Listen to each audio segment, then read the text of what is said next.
Hello दोस्तों, कैसे हो आप लोग। आज की वीडियो में आपके लिए क्लास 12 का प्री बोर्ड परीक्षा 2025 के लिए हिंदी का पेपर दिखाने वाला हूं। ये पेपर आपके प्री बोर्ड परीक्षा में बहुत इंपॉर्टेंट है। ये पेपर आपके प्री बोर्ड परीक्षा में आ सकता है, इसलिए मैं इस पेपर की वीडियो बना रहा हूं। और अगर आपका भी हिंदी का पेपर है तो आप एक बार इस पेपर को ज़रूर से पढ़ लेना, क्योंकि ये पेपर आपके स्कूल में ज़रूर आएगा। और ये आप देख लो, ये 25,000 सेट का पेपर है।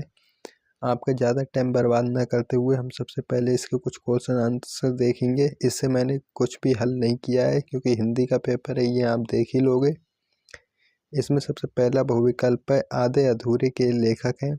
इसके जो लेखक हैं उस पर आप सही का निशान लगा देना। इसके खा बहुविकल्प है, अंडे के छिलके किस गद्य विधा की रचना है। इसके बाद गा है, बाल मुकुंद गुप्त किस युग के लेखक हैं। इसके बाद घा है, डिप्टी कलेक्टरी के लेखक ज्ञानोदय पत्रिका के संपादक थे डॉक्टर संपूर्णानंद डॉक्टर महावीर प्रसाद द्विवेदी। तीसरा है, राम वृक्ष बेनीपुरी। और चौथा है, कन्हैयालाल मिश्र प्रभाकर। में का वो विकल्प है, निम्नलिखित में से एक चंपू काव्य है। इसके बाद कहा वो विकल्प है, रश्मि रथी किस कोटि की रचना है। इसमें पहला है महाकाव्य, खंड काव्य, मुक्तक और गद्य काव्य। इसके बाद गा वो विकल्प है, इसमें स्पष्ट दिखाई नहीं दे रहा है, इसलिए आप अपने आप देख लेना। इसके बाद घा बहु विकल्प है, परशुराम की प्रतीक्षा काव्य कृति है। इसमें आपको 4 बहु विकल्प दिए हुए हैं, जौन से ठीक हो वो देख लेना।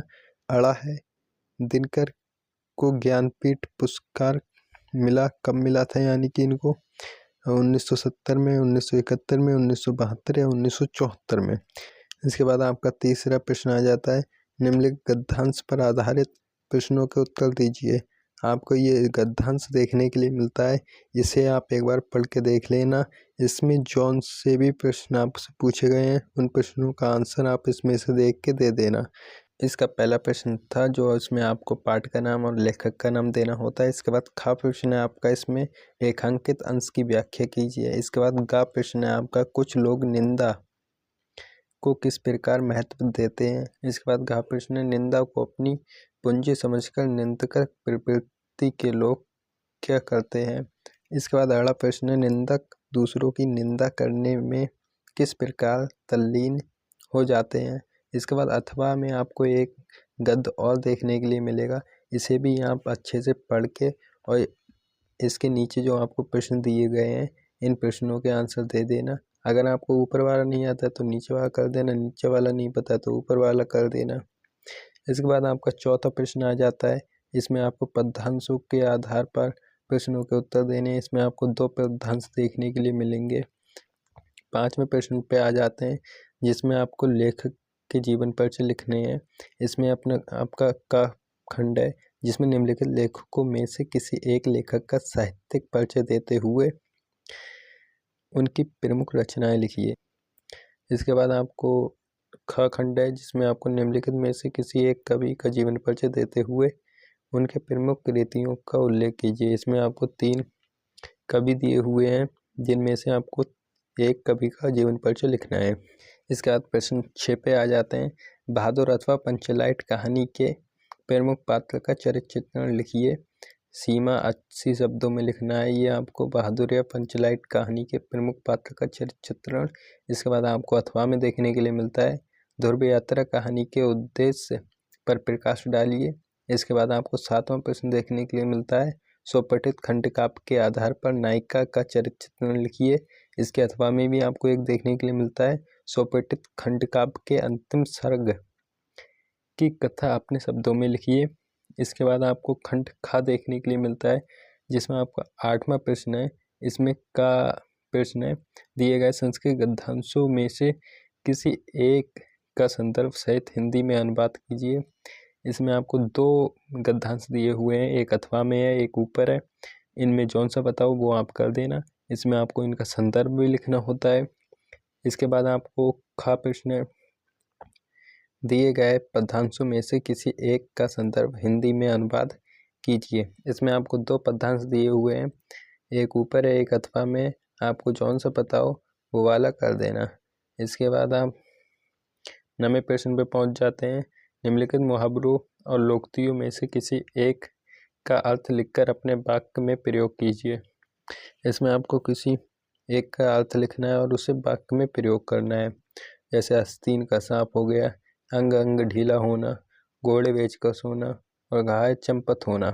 इसके बाद 10वां प्रश्न है, जिसमें आपको निम्नलिखित गद्यांश अथवा पद्यांश में से किसी एक पर आधारित प्रश्नों के उत्तर लिखने हैं। ये आपको जो गद्यांश दिया हुआ है और ये पद्यांश दिया हुआ है, इनमें से किसी एक का, क्योंकि ये अथवा में इनमें से किसी एक का आपको प्रश्नों के उत्तर लिखने हैं। जैसे ये का प्रश्न है, गुरुदेव शब्द का प्रयोग किसके लिए किया गया है। इसके बाद ख है, गुरुदेव ने शांति निकेतन छोड़कर कहीं और रहने का मन क्यों बनाया। इसके बाद गा है, उनके समीप तक पहुंचने में क्या कठिनाइयाँ थीं। इसमें जो आपका पहला प्रश्न है, गुरुदेव शब्द का प्रयोग किसके लिए किया गया है, ये जहाँ तक आप देख सकते हो रविंद्रनाथ के लिए किया गया है। आप एक बार पढ़ के जरूर देख लेना। अगर आपको गद्यांश नहीं आता तो पद्यांश पढ़ के देख लेना। इसके बाद 11वां प्रश्न देखने के लिए मिलता है। इसमें का प्रश्न निम्नलिखित शब्द युग्मों के सही अर्थ का चयन कीजिए। इसके बाद आपको का है दीप्त दीप्त। इसके बाद आपको खा प्रश्न देखने के लिए मिलता है, निम्नलिखित शब्दों में से किसी एक शब्द के दो अर्थ लिखिए। जैसे अनंत है, पूत है, पक्ष है।